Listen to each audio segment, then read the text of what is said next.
being here. It is an honor to be joined by my esteemed colleagues in the Georgia delegation to discuss what passage of the American Rescue Plan Act will mean for the state of Georgia.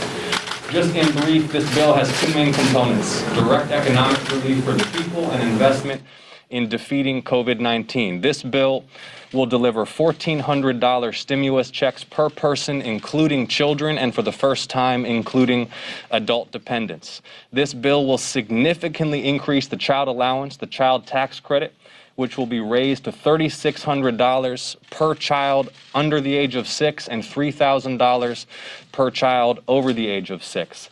This bill will invest in vaccine production and supply so that every single Georgian has access to the COVID-19 vaccine for free by midsummer, if not before. And if you've been tracking the progress, the announcement that Mercedes-Benz Stadium will be used as a vaccine distribution center, 6,000 free vaccines per day, increasing class and race equity in vaccine access by serving, for example, the West End, English Avenue, and Vine City communities, as well as more broadly Metro Atlanta.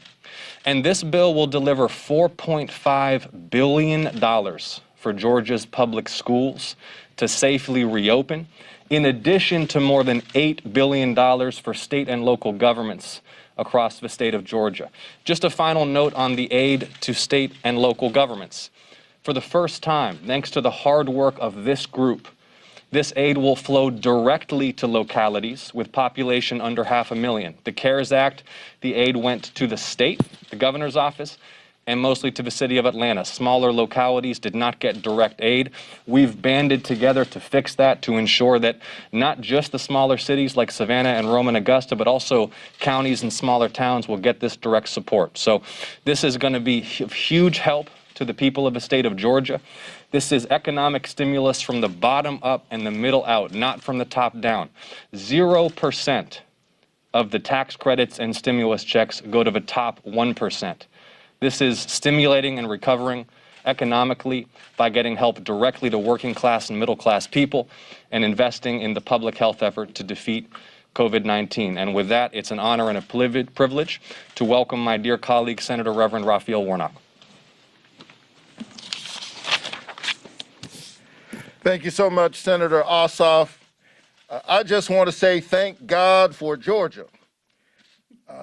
The nation is in a very different place than it would be if Georgia had not stood up and made the historic decision to send John Ossoff and me to the United States Senate.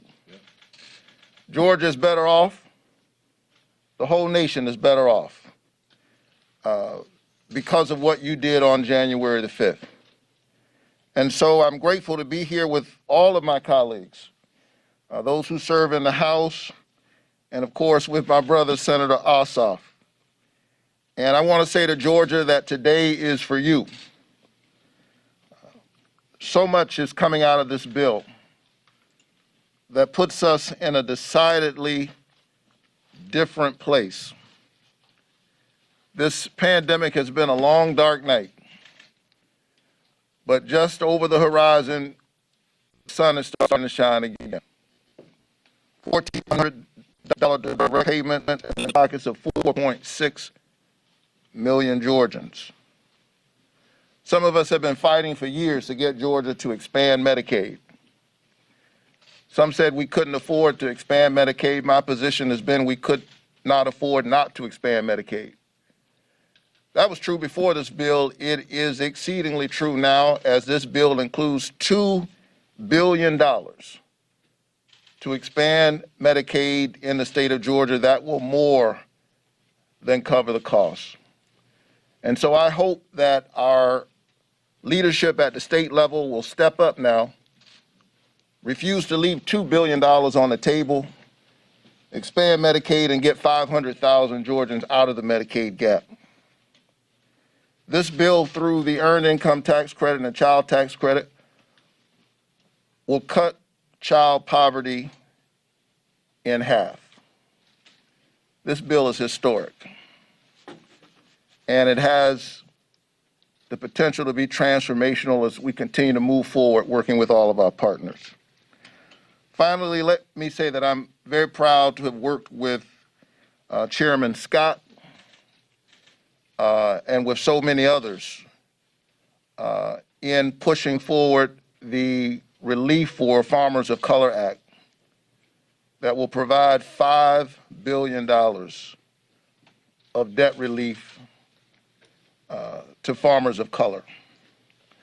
One of the things that COVID-19 has done is it has illuminated and exacerbated long-standing disparities. All of us have been impacted by this pandemic, but communities of color have been disproportionately impacted in the amount of death and the amount of debt. And so this portion of the bill addresses that issue. And so let me just say that I'm so very proud to be one of the representatives, one of the senators from the great state of Georgia. And every day that we're here doing this work, Georgia's on our mind.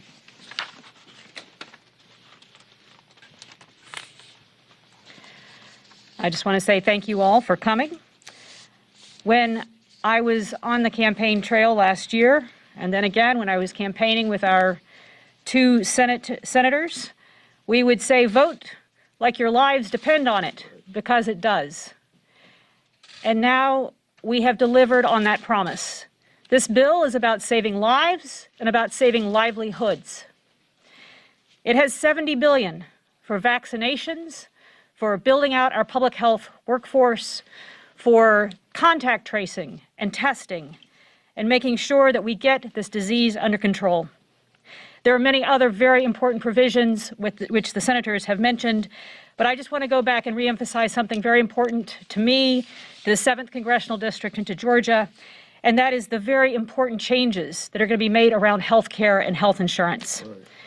In my district, Georgia's 7th, 14% of our population, 120,000 people, lack health insurance, which means they lack that access to a doctor and to our health care system. And that was before the pandemic. These are working people. Some are too poor to be able to get a subsidy to purchase health insurance on the exchange. They were supposed to have been covered by Medicaid expansion, but of course, Georgia didn't do that, so they don't have access to health insurance. Others, however, simply can't afford to pay Georgia's very high health insurance prices. These are people in my community. They hold good jobs. They're often two-income families. They live in nice homes, but they still struggle to afford health insurance. I have heard stories of people who have to pay $2,000 and $3,000 a month to afford health insurance, and probably many of us here could not do that. The American Rescue Plan has a very important provision that caps health insurance premiums at 8.5% of income for everybody purchasing health insurance on the exchange. That is going to provide health insurance for so many Georgians. Additionally, Georgia is one of the 12 states in our country that has yet to expand Medicaid. The American Rescue Plan gives Georgia a second chance to do this with the higher federal matching rate. Expanding Medicaid would ensure health insurance for at least 500,000 people in Georgia, and it would help save the rural hospitals. With more people covered, we will reduce the cost of uncompensated care and dramatically lower our sky-high premiums. It's not just the right thing to do, it is a smart thing to do. The American Rescue Plan isn't just good politics, it's good policy for Georgia. Thank you all for coming, and I want to turn it over to my friend and colleague, Congressman Hank Johnson. Thank you, Congresswoman Bordeaux, and good morning to everyone.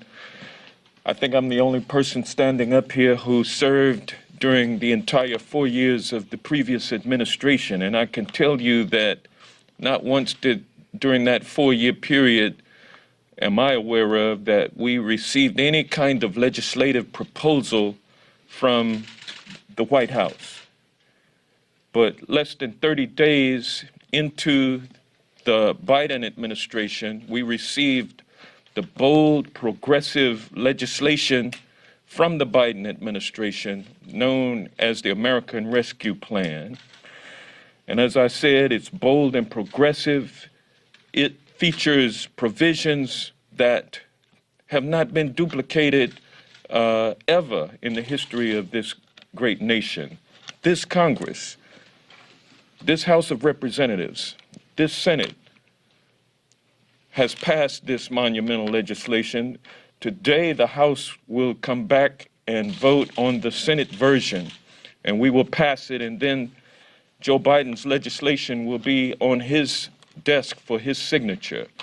It provides daylight, springtime for the American people. We went through a long winter of a international pandemic, a global pandemic, and this country was hardest hit among countries suffering from this pandemic. And the state of Georgia was particularly hit hard, one of the hardest hit states in the nation, with COVID sickness and death everywhere around. But with the passage of this American Rescue Plan, daylight has come to America, springtime has come to America, warmth has come back to America. Provisions in this package that will affect those who previously had been left out. This pandemic has exposed systemic racism in America, and it manifested itself in sickness and death of Black and brown people disproportionately. And even now with the vaccine rollout, which is bringing the daylight and springtime to America, we're still on the we're still on the low side of the numbers of those who are being vaccinated. And so this bold progressive legislation provides resources to get at those disparities. I'm particularly proud of those provisions that are directed to the least of these, to get to our neighborhoods, to get people vaccinated, and to get our children back in school safely. $130 billion. That's on top of $350 billion for state and local governments, which the essential workers who have borne the brunt of this pandemic because they could not work from home. They had to come and do the work. Our school teachers, our EMS drivers, firefighters, police officers, public safety workers, and others, many of whom lost their jobs as a result of revenues declining for their municipalities or their counties. This $350 billion in this legislation, the American Rescue Plan, addresses that. So many other features that will bring America back and restore our economy so that we can build America back better, not just with infrastructure, but with human lives. And with that, ladies and gentlemen, I will say that this would not have been possible had Georgians not gone to the polls on November 3rd and elected Joe Biden and Kamala Harris president and vice president. And this would not have happened if on January 5th, Georgians had not gone to the polls and voted for John Ossoff and Raphael Warnock. It would not have happened. And so that tells us what we must do for our future. And with that, I will now yield to the gentle lady from the 6th District. And I'm Hank Johnson from the 4th District, by the way. But I do want to point out that our two colleagues, David Scott and Sanford Bishop, are trapped literally in committee meetings and cannot be here at this time. Otherwise, they would be standing here with us. And with that, I'll yield to the gentle lady. Thank you so much, Hank. Thank you so much. And I'm so excited to be here with my esteemed colleagues. And we are creating such a profound sense of history. And I could not be more proud to serve with each and every one of you. We stand here today after a year of grief and pain in America. A year our nation lost 500,000 people to this virus. A year that caused economic hardship for hardworking families all across America. And a year that upended the lives of every single American. It's difficult to comprehend the sheer magnitude of the heartbreak our nation has struggled through. But we cannot be numb to the sorrow that so many people are feeling right now. Each and every loved one that we've lost leaves behind their own unique story of life, love, and humanity. Each family member leaves behind the legacy of a laughter shared with a partner, challenges conquered with their friends, and meals shared with families at the dinner table. It's why I am so proud to stand here today with my colleagues in Georgia, the state that made this bill possible. A bill that accelerates our ability to deliver life-saving vaccines and put an end to this pandemic. A bill that provides vital economic relief to American families in the most desperate need. A bill that invests in our schools.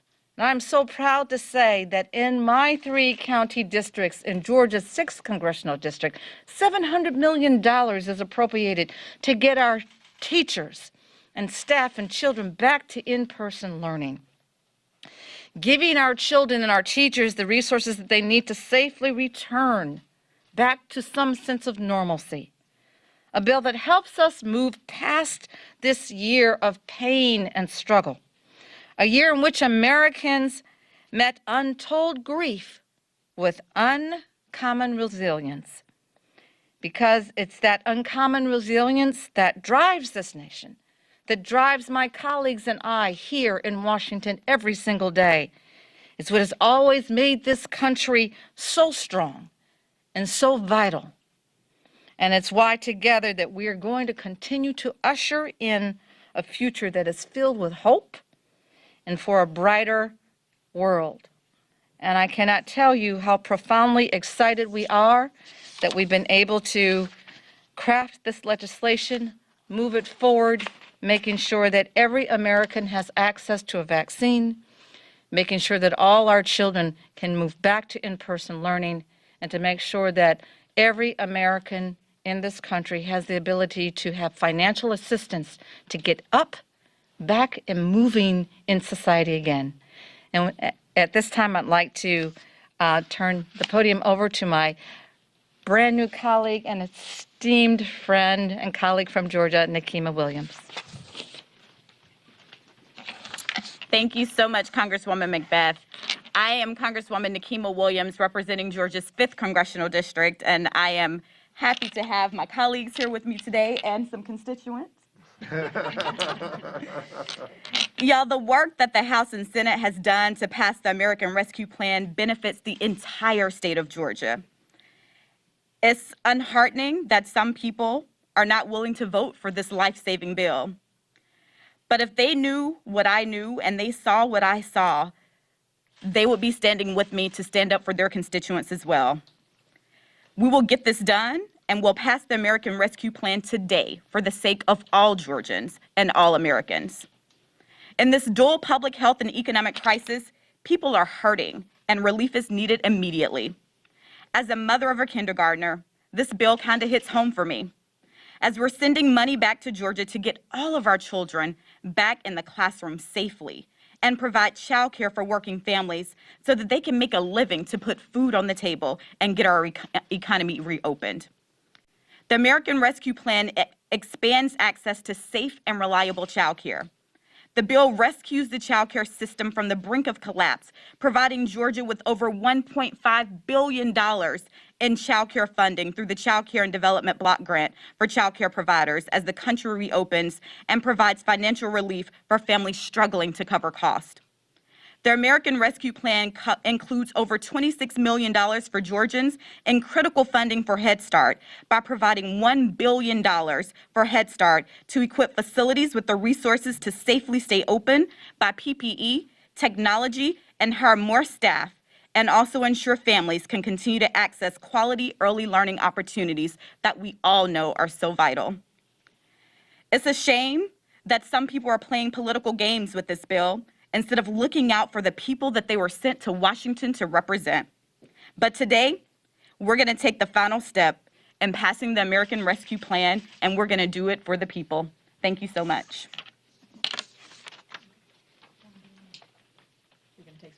Sure. And questions from the press, and if you could specify the person you'd like to ask, if you can. Yeah, go ahead, please. This question's for anybody. Donald Trump put his name on the checks that went out from the previous bills. Joe Biden has said he's not going to do that. It's not his style. Do you agree with that decision? And how will Democrats make sure that people know where the benefits are coming from in this bill, since it's a Democrat-only bill? Well, I think that demonstrates presidential leadership that's about humility and service and not vanity. And I think the people of Georgia will know that it's this team and this White House that have delivered this legislation. I see Congressman Bishop has arrived. Would you like to say a few words, sir? Well, thank you. Sure.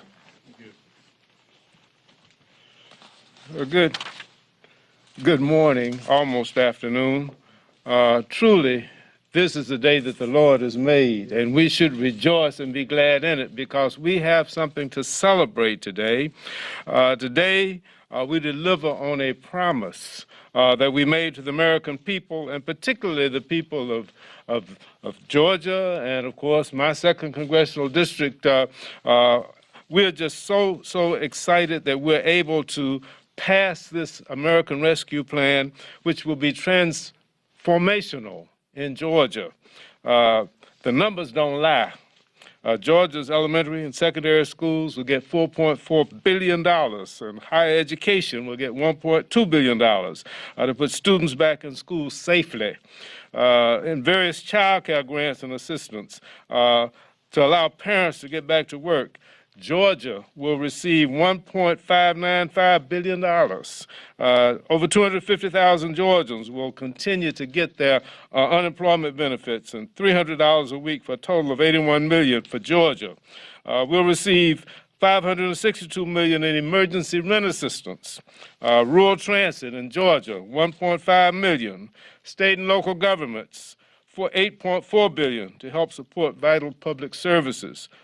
Police officers, firefighters, first responders, hospitals, and businesses. We are delivering today. Our people have been crying for help to recover from this pandemic. Today, help is on the way, and I'm glad to join with the members of our delegation, glad to join with our party all across this Congress in delivering relief, temporary relief for the American people.